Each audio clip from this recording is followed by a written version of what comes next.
So how does everybody feel if we start? It's about 6:10. I want to honor everybody who made it on time.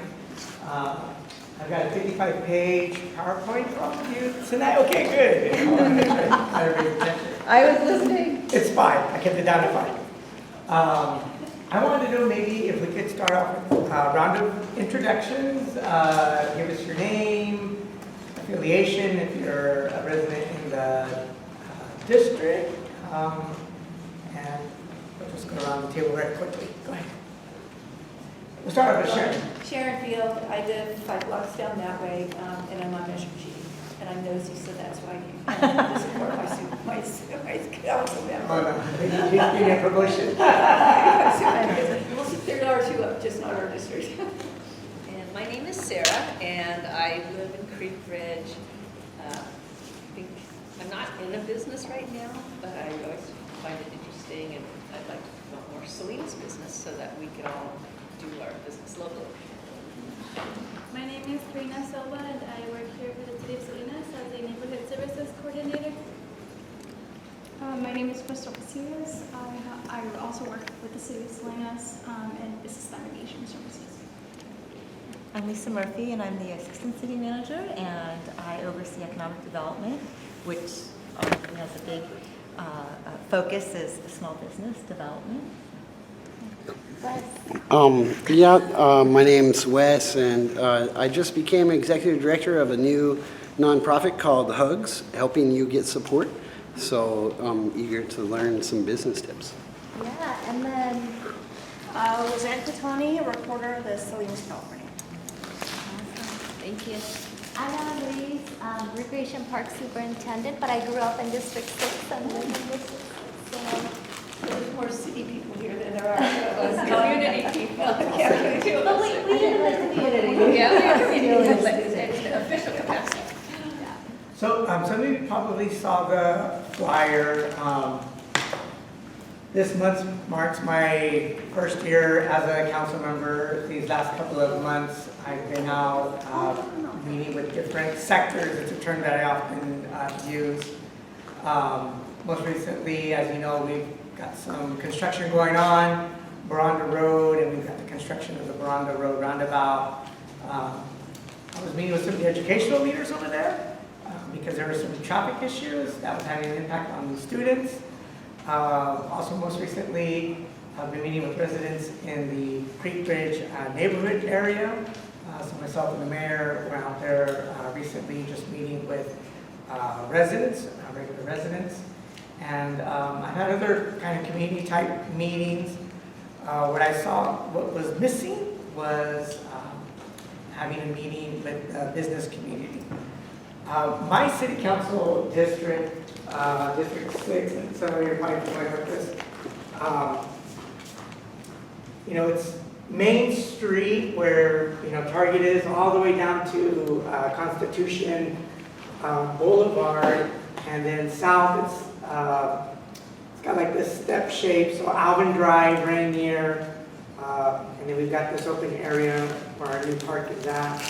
And then all the way north as far as Rogie Road.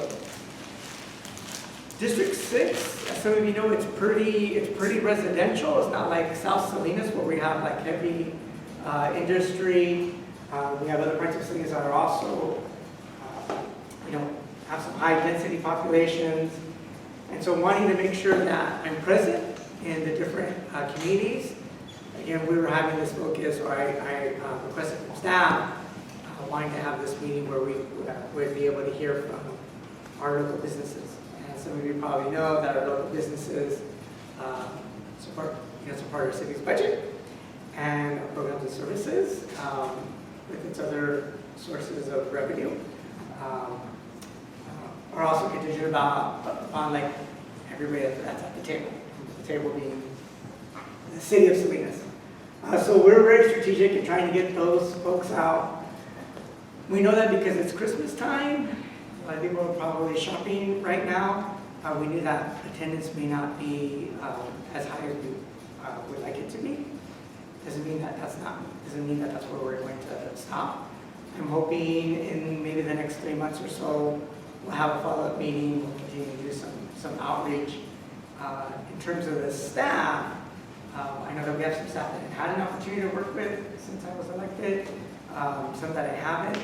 And I wanted to share, I was going to share my style and kind of my vision for today, which was, again, when we think about our city and the city council and what we're responsible for overseeing, we have our 9 major departments, everything from the city attorney, city clerk, city manager, community development, finance, human resources.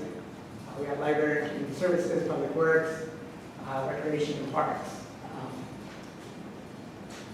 So our local businesses, community residents that interact with our city, these are the departments that we work with.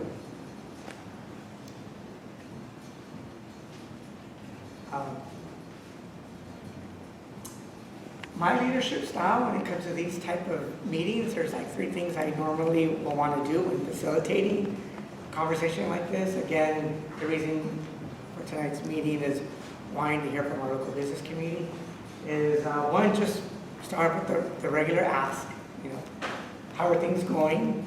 And then opening up that conversation to everyone.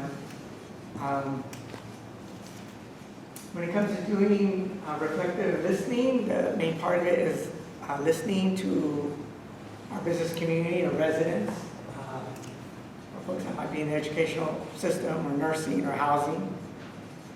And then lastly, this is probably for me the most important step when it comes to these type of community meetings. What we're asking for community input is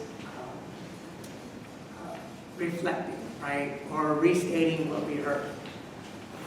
A couple of years ago, I had an opportunity to work for Sun Street Centers. We had this extensive training on reflective listening. I always have this flashback to that training. And so whenever it comes to having conversations about like public policy, or work in general, or seeking public input, when it comes to listening to others, sometimes we may miss something or maybe misinterpret.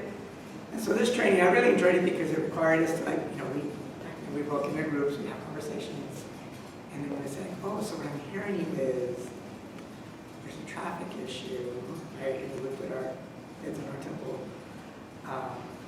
on Main Street, from 5 to 7, and we were reflecting that in that manner. A while back when I used to do local grant making here in the city of Salinas and the county of Monterey, sometimes words get lost in transition. And one example that we would always use is sometimes you would have nonprofit organizations apply for funding. Right? They say, we're starting a new soccer league, and we're in need of 100 uniforms for boys and girls. We're requesting $25,000 for uniforms and equipment for 100 boys and girls. So we would always have to ask the question, is it 100 in total, boys and girls? Or are you referring to 100 boys and 100 girls? Because that is now a different amount. We're talking about 200. So tonight, the format that I typically use in listening to our community is again asking the big question, asking for feedback. I normally like to sit and listen and take notes, and at the end reflect back and say, okay, what I'm hearing from the community is X, Y, and Z, and then I try to pick up or listen to or listen for common themes, right? So if it's whatever it is that comes out organically from the group, then I reflect back and say, okay, so what I'm hearing is this. So that's always kind of been my style of leadership. So hi, I'm Lisa Murphy. I'm, like I said, I'm the assistant city manager and I oversee economic development. I'm new to the city and loving every minute of it. And while there may only be 3 business folks here, I really believe that it starts with you. You might talk to 2 or 3 people. You may talk to 2 or 3 more people. So it's like a little seed, and that's how it gets planted, and then we keep building out, and information spreads. So I'm excited to have all 3 of you here. So economic development kind of lay dormant for a little while, except for Crystal, was a one-woman show over here running a business, and she's going to have an opportunity to speak to in a minute. So what the city's really focused on, the council has given a lot of direction to the staff, is to really push forward and really put a lot of effort into economic development. What does that mean? It means, in the simplest terms, like grow the pie. I just like to say it grows the revenue pie. And by growing the pie and what revenues are coming in, because that's what businesses do, it helps us do our jobs to provide back to the community, right? It helps us pay for police or fire, pave the streets, community centers like this. Majority of what the city is funded by is tax revenue, right? So we need to make sure that we keep the revenues that we have and grow for more, because of course it's always, the need is always in such high demand, right? So one of the things I think is, there's multifacets to what economic development really is. So it's supporting the businesses we have and keeping them here and helping them be strong, so supporting. And then it's bringing new businesses in as well and supporting them and making it appealing. Why would you want to come here? We want to make that the case for why a new business should relocate here. Whether it's the Amazon or it's the Raising Cane's or whatever it might be, we want to showcase what we have to offer here. And so that leads to the next sort of level of economic development, is the branding and the marketing of the city, and saying, why Salinas? We are a safe community. We're a beautiful community. We have a lot to offer in amenities here. We have amazing schools, really do. We have this incredible sports complex, right? We've got the rodeo grounds, the softball fields, we've got the soccer complex, which is absolutely incredible. So a new downtown, the LSL revitalization plan is really taking shape, and so is the Chinatown revitalization plan. So we need to go out, and that's what economic development does too, and sell the city. So that is by branding, social media, us actually going out to other communities and businesses and getting them to want to come invest here. So that's another whole piece to it. And then of course, trying to build businesses that provide jobs, right? We need good, high-paying jobs so that folks can afford to live here. And those come in the form of some really amazing opportunities that we have here, because we have land and we have water, sound water, and we have a great transportation system here. So bringing in, whether it's biomedical, pharmaceuticals, ag tech, yes, Amazon, but bringing in high-quality jobs is another piece to the pie that we need to do. But for the small businesses, really small business is vital to any community, and particularly to Salinas. It's the small businesses that are the economic engine, really, for any community, and actually for the country. I've been looking up statistics about how important small businesses are to communities and to this country. It's absolutely vital. So we put a lot of emphasis in small business, but we're going to do more and we're going to do better. So I'm going to use that as my segue to introduce Crystal over here and what she does to support small businesses. But we're building our team. We just hired a deputy director of economic development who starts in January, and then we'll do an economic development manager. Some of the things they do is going to be supporting you, and the community. Because when you think about it, economic development is actually in every department. We are concerned about the streets. We want to make sure the streets are paved because the businesses are using it, the communities are using it. We want to make sure the parks, the quality of life is good because, again, that attracts businesses and revenue and people. It keeps our community here, it keeps our people here. So economic development is really in every part, and public safety. So you can imagine, I feel like I'm really busy, I'm in all kinds of meetings all the time. But we touch everything, that's the fun part of this challenge. So I'm going to transition, and I'll be here, so I'll be available for questions to Crystal because she plays an important role in this work.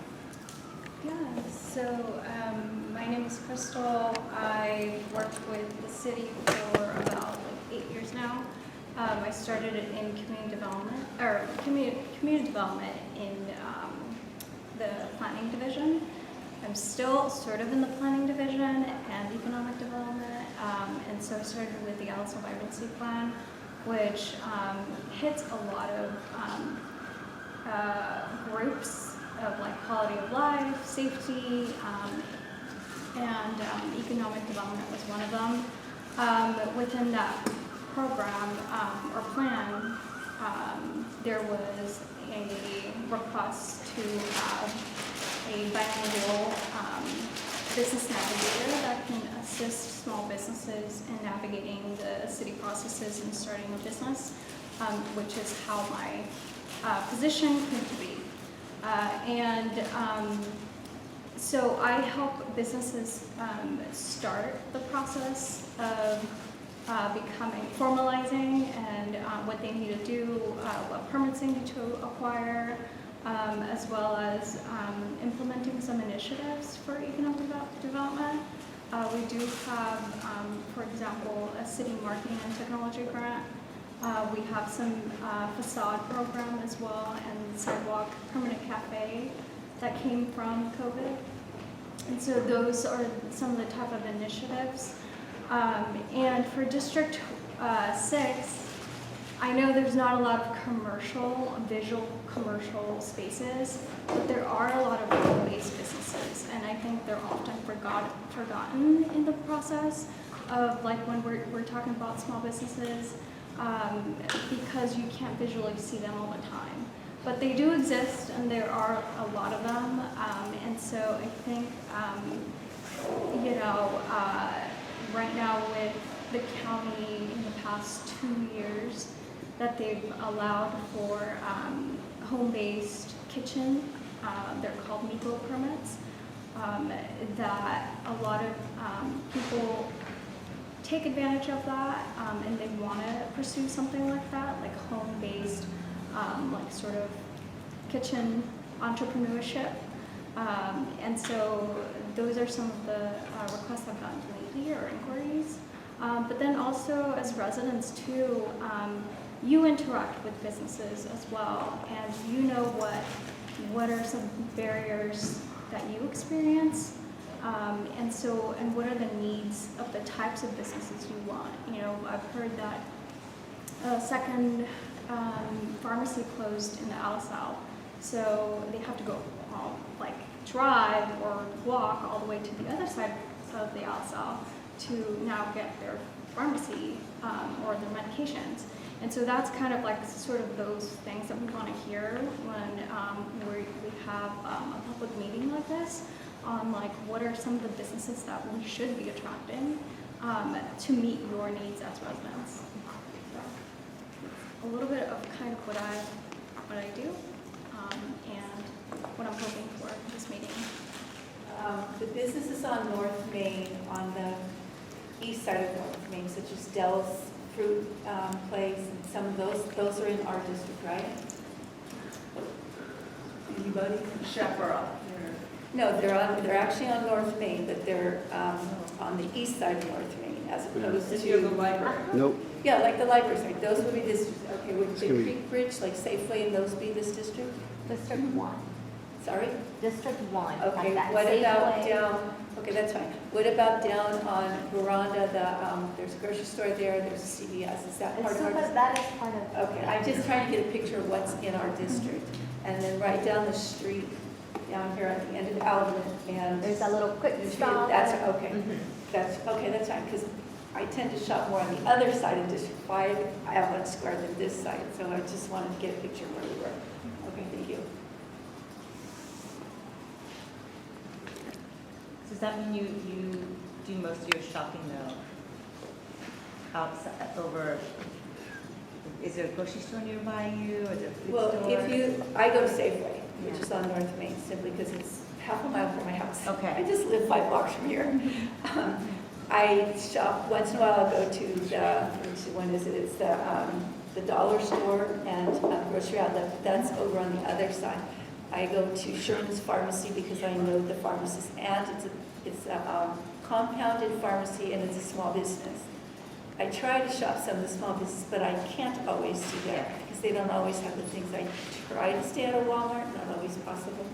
I like Star Market, but it's like 6 miles down there and 35 minutes these days to go from here to down there on Main Street. The traffic is horrible, just a matter of time of day.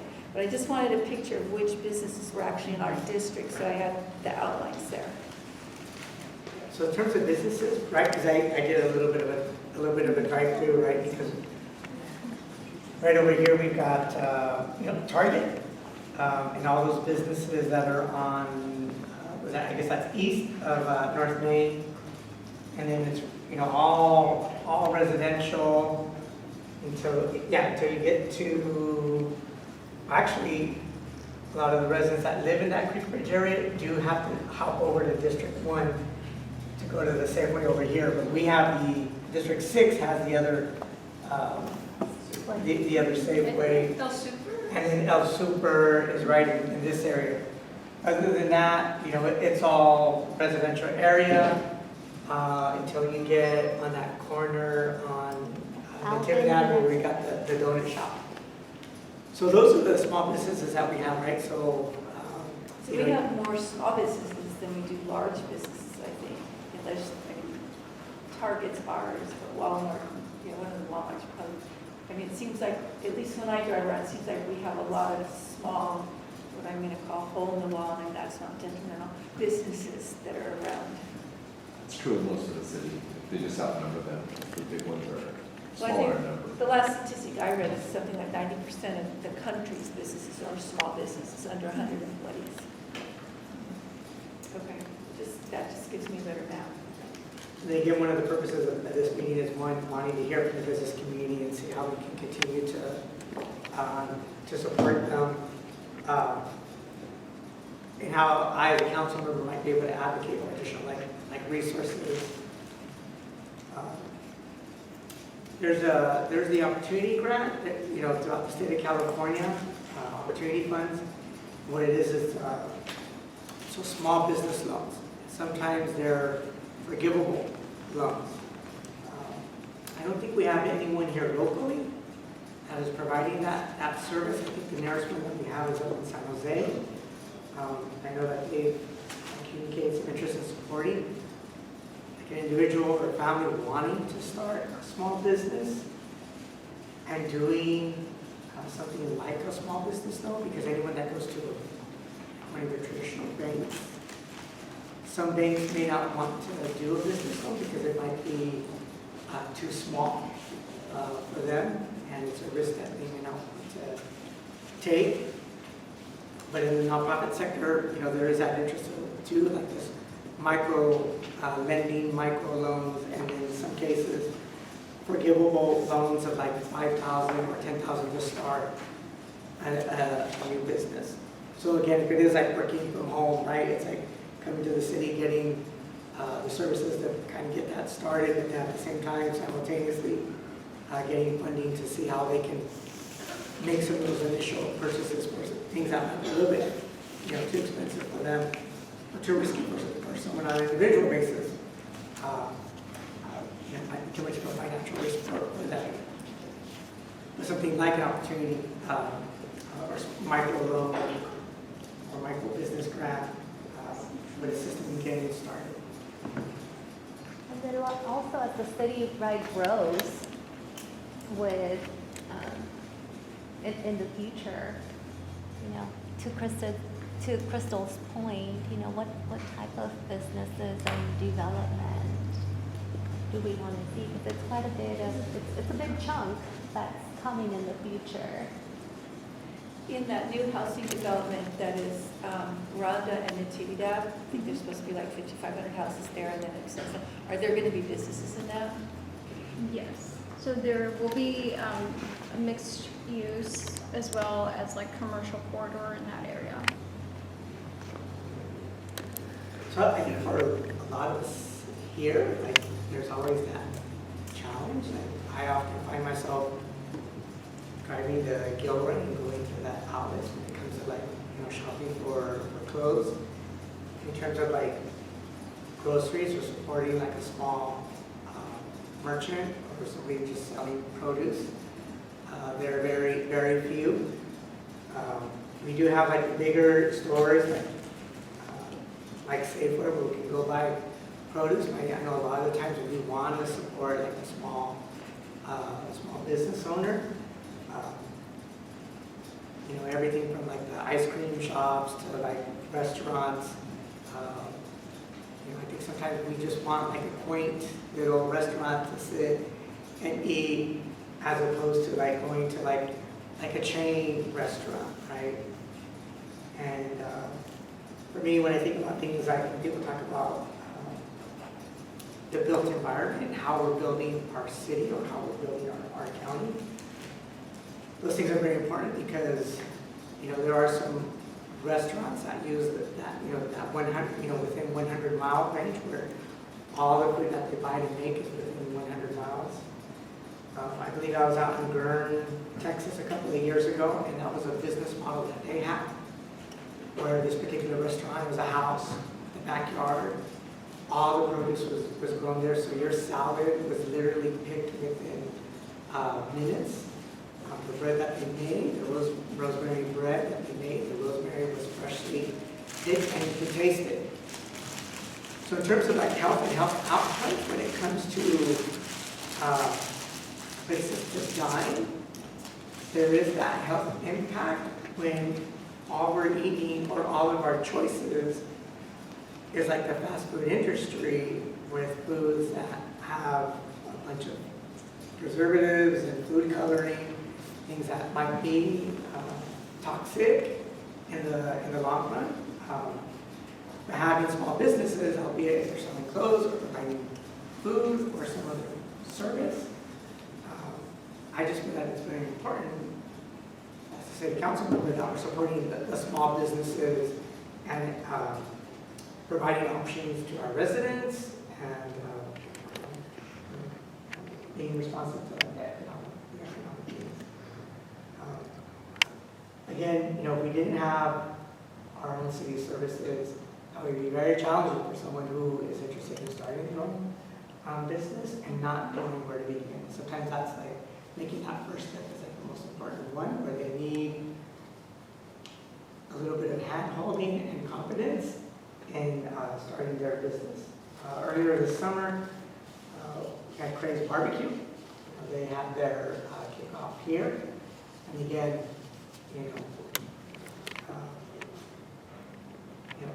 selling food, buying locally, supporting someone locally, and helping them out. But starting the food business can be very challenging. Just to add to that is that there are a lot of resources, and so it's really important for us to be able to get that message out to new businesses, existing businesses, that there's a lot of resources that are free and that are available to help support maybe even struggling businesses through the Monterey Business Council, the Small Business Council, a lot of free guidance, free support, free mentorship, and so it's just really important. That's one of the things that we're focusing in the coming new year with the new deputy director of Crystal's Health is to get the word out of how we can be supportive and help folks stay in business, because that's really important, and to get over those hurdles.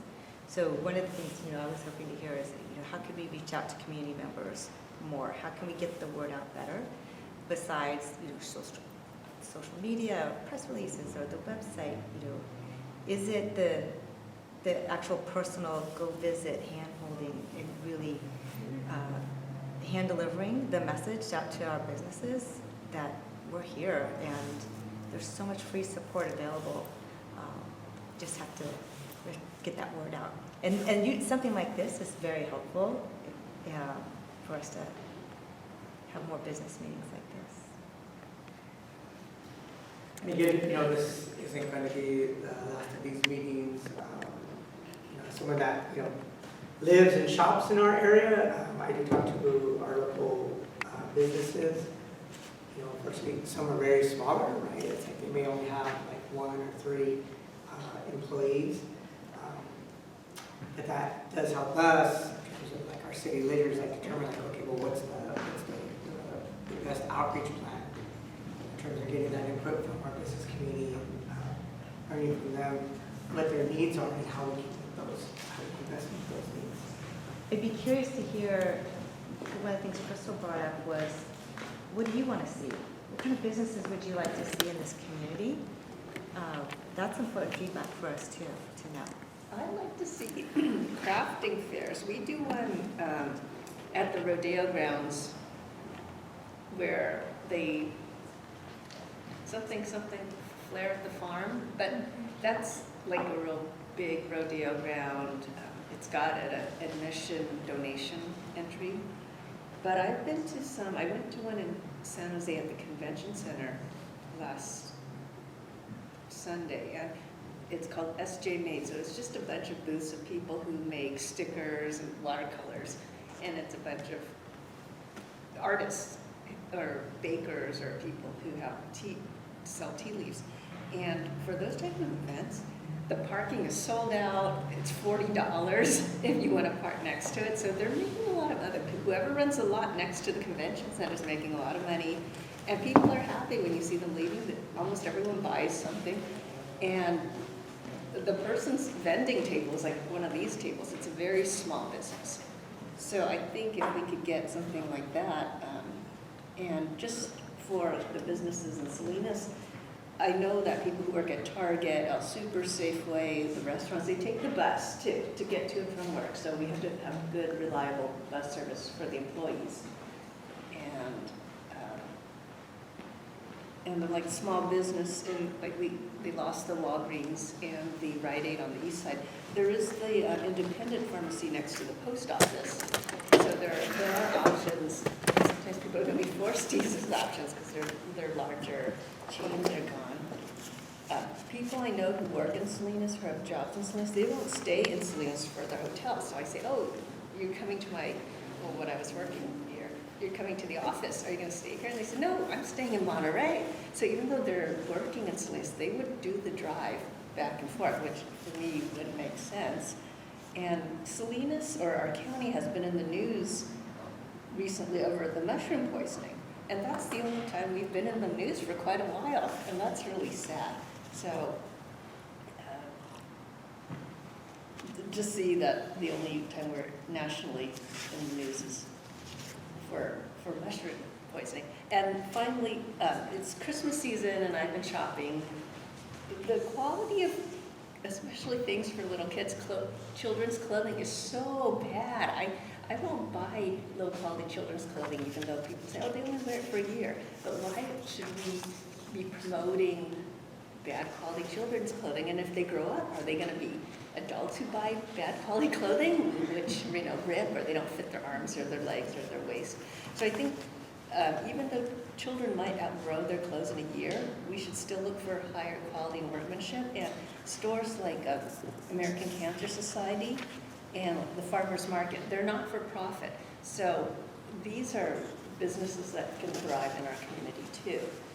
They provide really good resources for everybody who's willing to go to them. The Makers Fair are really taking off. That's what you're kind of alluding to, where there's lines to get in. Yeah, there's empty spaces that you get somebody to arrange, just like you're talking about a booth, and maybe it's just for 2 days. You just push it out, the advertising, and it gives small home-based businesses an opportunity to sell and have in one location, and people can cruise to there. Those are becoming very, very popular, which I definitely think is something that we could pursue here, because there's a number of large empty buildings that could really benefit from indoor something is like good that. because then you don't have to worry about rain. Yeah. But I go to the Native American fair in Spreckles, and that's the only reason why I go to Spreckles once a year. And it's very interesting, and the thing is, you can buy things for $5, $10, under $20, so it's not like everything's super expensive. And you can meet the makers, so that's the other aspect. Yeah, and that's a really fantastic Can the suggestion. makers' fairs be incorporated in some of those things that Mr. Osorio was doing, like I get the list of all the events in Salinas in the month, because I'm on Salinas.gov. And I know they had a couple of them. I've gone to as many as I can. I can't go to everything, unfortunately.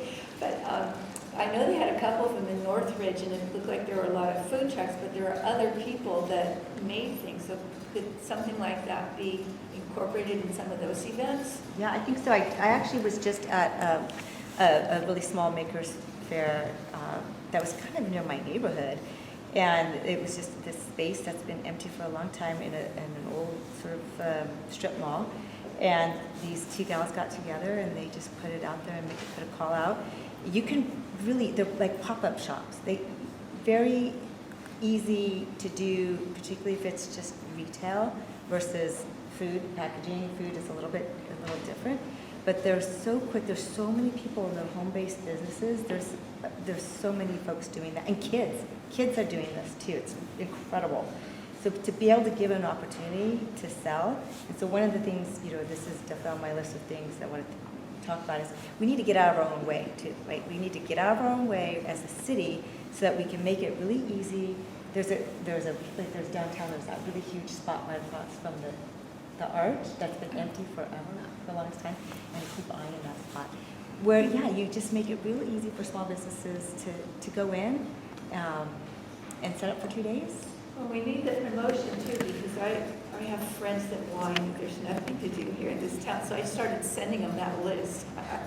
Because I'm trying to get as many people as possible on Salinas.gov, but not everybody's on Instagram. I check next door like every 2 or 3 weeks, but I wouldn't have known about it if I wasn't on Salinas.gov, so how else can we promote these kinds of things? Yeah, that's what we have to figure out. They don't seem to get on KSBW, our lone station these days. I mean, I don't know if they can do a community trail at the end of some event that's coming up.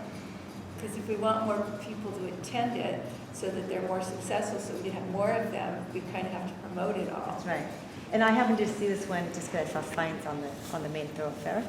A Makers Fair? I mean, that's where you get your best shopping, and jumped in there. But yeah, and I hadn't seen it anywhere else, just signage. But that's really important too, is how the marketing, getting out there, getting the word out, that's tough too. And maybe some nonprofit tables, because at the last, they're trying to build a psychiatric 24-hour lockup in my neighborhood. And one man who showed up said he was schizophrenic, and he buys mugs from the Dollar Tree, and then he paints them and puts them in the oven so that the paints are tempered, and then he sells them. So for someone who has mental health issues, if they can get with an organization and try to sell their work at a Makers Fair, that'd be good too, because I was thinking, I've been to, I think it was in Tampa, Florida, they had a whole exhibit on people with mental health issues and their art. So I was thinking, this is really interesting because it gives people a chance to express themselves, and if they can sell something, that's even better. Well, I appreciate that feedback. That's helpful for us, for sure. So I'm thinking, in terms of like going back and looking at the city's, like a larger economic plan, right? There's got to be a slice for everyone, regardless if you're a small or large business owner. But for me as a council member, it makes me think about like, well, where do we have space in the city where we can also convene like all of these small businesses, the ones that might be doing like the pop-ups. Because I have seen, over at Northridge Mall what they've been doing there. And so yes, it wasn't just like just food, but it was people that would make their own crafts and were selling other merchandise, including clothing that you might not be able to find anywhere else. But if the city is able to support that in some way, and like maybe even like on a rotation basis, so that there's a presence and there's a support in North Salinas, South Salinas, East and West Salinas, so that we're providing that space again, like small merchants to come, and providing them that capacity building and starting their own businesses. Because I know quite often, just that kind of human side of what we all do. You know, we all have birthdays, and we all have weddings to go to, and quite often I know people are looking for tables and chairs, and they're looking for someone that can make a cake, or they might, you know, look for somebody that can do a candy bar, like at a wedding, or they're looking for someone that can do one of those balloon arches. But this all falls on like, word of mouth. So if there's a way that we can centralize it, right, figure a way how to support like the smaller, maybe informal businesses, I think that's where the city can play a role in supporting like some of those efforts. And going to, I think what I also heard was in terms of marketing, right? So sometimes if you're a small business, you're just thinking about like, you know, maybe like your next pop-up or your next event, and you may not have the time to let people know like, oh, this is where you can find me. I had a friend that used to make doggy treats, and so she was active on social media and was able to like, let her followers know, like, okay, this weekend, I'm in Gilroy, and I will be back the following weekend in Salinas. You know, place your order now. And so again, you know, some people may have that capacity or have that extra time to kind of self-promote. Other times they may need like a helping hand or partner in that. We could do a lettuce festival since we grow lettuce and all these things. I mean, Cashville used to do artichokes. Or produce, something. Yeah, produce with broccoli and whatever else we grow in there. And the history of Salinas is sort of diminishing because I was at Salinas, it's Salinas Valley Memorial Hospital is not called Salinas Valley Memorial Hospital anymore. So I was in the hallway and it said the memorial stand for the people who went to Baton. And there's this very close connection between, we've got that triangular park. And my brother says, that's the worst part. You can't go there because you've got fast traffic on all three sides. So I told him, well, it's not really meant for people to go into the park. But I think we're losing some of that. I've been to the History Center, and they do have like mentions of the memorial. But there is the tie to the Baton, which was a big deal. They named the hospital after it, but that's gone now because it's called Salinas Valley Health. And I think history is very important, and there is a history center that I haven't been to for over a year, but I learned a lot, and I listened to the volunteers who explain different buildings and things that happen in Salinas. So I think if we can focus, we mainly focus on Steinbeck and the Steinbeck House, and when you look at a travel guide, that's what they put in the Rodeo grounds. And the first mayor's house, I'm always Yes, there. first, oh, okay, I go there. The kids go there. And the Railroad Museum. However, if we don't focus on more aspects of Salinas history, it's going to be gone forever. People aren't going to say, you know, why do we have this tank in the cemetery? And they don't understand that that's the connection to the people of Salinas. I'm gonna go back to your small business example of the lady who makes, you know, dog treats, but how do we get them into our system so that they become legitimate businesses and we can grow our pie, right? They can get their business license and, you know, really be a legitimate business. I think we have to think about, you know, the lady who's selling tamales out of her car, and you know, the lady who makes cakes. As we were sharing all those things, I'm like, yep, I know someone who does this. I know someone who does this, who is, I'm sure, not, you know, licensed, or it's really through the process. So thinking about how do we eliminate barriers so that they can become legitimate businesses. Well, they can. They can Yeah. become legitimate home-based businesses, and we can support them. They just have to, we have to do a better job of communicating that out, that we have a pathway to help them be legitimate and connect them to, you know, how do you build your own website? How do you do your own marketing?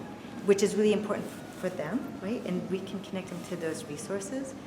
And also, one of the things like the Makers Fair or pop-ups, we've got an outline for a pop-up program and for stores. fronts that are vacant and bringing small businesses that are operating out of their homes, where it's very low cost, right? Because that's the biggest barrier, is the startup cost. You got to pay, if you're in a brick and mortar, you got to pay your lease, all the utilities, any tenant improvements, all of that, right? So really having that incubator in the home is actually a really good place to start. So that's your incubator, you build up your business, and then for us to help support them if they do want to make the leap to a storefront, or having those opportunities like the farmers markets, the makers fairs, arts and craft fairs. Those are all spaces that people, low barrier, low investment. Here's my table. I don't have to pay a lease space. That we can help encourage businesses and build them so that maybe they'll make that leap, into an actual storefront. So much is done online too. So having that's a really important piece, is that we connect them to the resources that if they want to stay online, they can be a successful online merchant, right? Do their TikTok videos. Yeah, that's the role, and we just need more resources. So we can do it. That's the thing. Just we've got the outline for the street pop-up, but we just the time and the effort to implement. So when our more bodies come on board in January, hopefully. Yeah, and I think connecting with the health department, having a little bit more communication as well, because those businesses, like once they come into the city, and getting the business license is the easy part. It's the permits of like an actual brick and mortar that's a little bit harder, but that health department permit too, even for like businesses that are at home with the cottage permit. There's like 2 types of cottage permits, and then there's a lot of like ingredients that are not allowed, and so that's why there's like there's like some regulations within those permits too, that it's not us. It's like they need to follow through the county. Yeah, the public right? health. Yeah, and so the public health department too with the state. So when it comes to just overhead costs to going into a business, it's really, really expensive. And you basically have to plan to not start right away. You have to like fund a lot of the money for maybe 3 months without having to start your business yet. And a lot of people don't really realize that because they are either doing remodels of the interior, but if you're taking a business as is, and there's also like a use was there that now you're continuing that use and you're not changing that use, then it's a lot quicker to start up. So there's a lot of factors that go into business planning. There are resources out there that help with that, like business planning side, aside from the technical support. And so I think creating that business plan with people really helps them out to financially be prepared for any costs. Yeah, one of my friends makes these goodie boxes, and she was looking into putting a cookie in, and just that one cookie would make everything so much more complicated. So she can't put anything edible, just like lotions and things like that. And also, for anyone who might be making something edible, if there's like traces of nut or sesame and it causes an allergy, someone might come after you, and that's the end of it. So I would be afraid. I mean, I think people who run restaurants and bake and make things, they're putting a lot of effort, and there's all these little obstacles for them. So I would not go into food, but I do appreciate people who do make food, or edible, like honey vendors and things like that. Maybe down the road, in terms of like maybe those that do sell food, if it's the city or if it's a city-county partnership or city-county nonprofit partnership, supporting like an incubator kitchen, with the city of Watsonville. Maybe help resolve some of those other things by having that partner at the table where they, they're helping them grow and then, launch them off so that they can operate independently, but still having that resource that's going to help address, right, some of those issues that may come up once they start working at the county level, and that reality could be an option as well. Yeah, I think the closest kitchen incubator we have is in Watsonville. And so it's with El Pájaro CDC, and so we've had discussions with them on like having a kitchen incubator here. It's just a matter of like figuring out space, because there's not a lot of space available. Hartnell's thinking about it at the Salinas One Center. Where they One call it? Main Street. One Main Street. Oh, no, Foundation. Mhm. Yeah, so there's the opportunity. I think it's okay with Rob. We can keep trying to wrap things up unless there's any final comments or questions. I do want to point out that like you brought up a good point, one of you two, of like youth that want to start a business. And I know, we talk a lot about like entrepreneurship for people that are adults, but then there's also kids that want to get into entrepreneurship and learn about it. And so I think that's also like a good thing to kind of bring up as well, because I know like my family is very entrepreneur.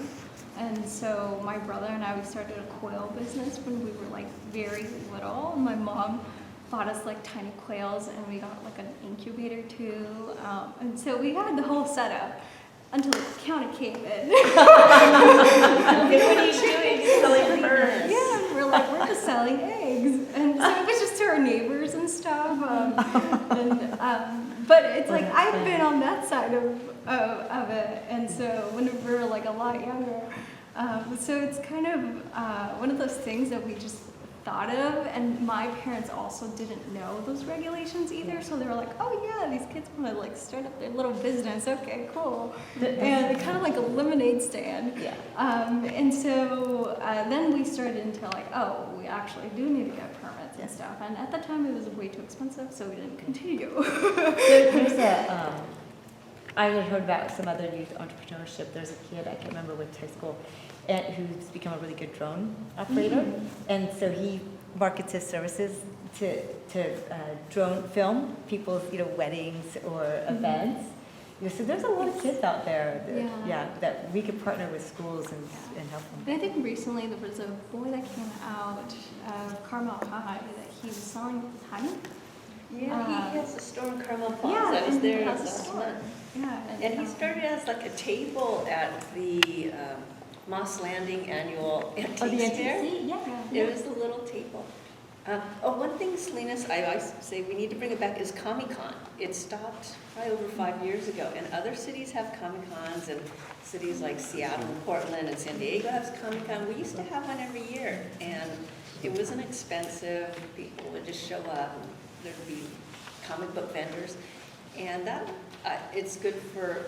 It was a library Hartnell partnership, and I would love to see Comic-Con come back because that's arts and writing. That's all right, yeah. I don't know who was in charge way back when, but I mean, I'm not a huge comic book fan, but I appreciate illustration, and I always like to see new stuff. Santa Clara Library used to have one that was free, so there'd just be comic enthusiasts, mainly children, but they fled into the library, and there were like hundreds of them, so they really enjoyed themselves. My cousin has a comic book store, and he raised 3 kids on it. We all go, who knew? But it's in Moragas. It's not down here. Well, thanks for your contribution. It's been very helpful. Appreciate it. So I really just want to thank everybody for coming out. I know that this isn't going to be the last conversation on this particular subject. Heads up to Jose. Probably in March, maybe do something again and see if we can get some more individuals, small businesses, to come back to the table. But you know, it's that Christmas season, and just want to appreciate all of you for coming out this evening. And you know, I just encourage everyone, and this is me with my community organizer hat on, you know, continue to talk to other people that you may know that, you know, have that small business. You know, quite often there are those people that, you know, they have their regular day jobs, but then they have something on the side that they're really passionate about, right? I mean, maybe they do crafting, maybe there's some sort of program or even like a service that they that they do. Or in this case, you know, a co-worker a while back, like doing the doggy treats because it's something that she's, you know, passionate about, and you know, making sure that we let them know and bringing them to the table, because those are the networks that we have. You know, I think the question came up regarding, well, how do we reach people, right? And so those of us that are in government, right, we operate here, right, as these larger institutions, and what we don't want to miss is that we're not missing, you know, like the informal structures, you know, the regular, you know, residents here, people that don't know that they are an entrepreneur or that they've got a really great idea. So we've got to get out of our bubble and get out of our space and like make, you know, room and make the time to meet people where they're at, and finding out how we can best help them out as they grow. But thanks for everybody. Got some snacks, some water, help yourself. Thank you. Stick around. Thank you.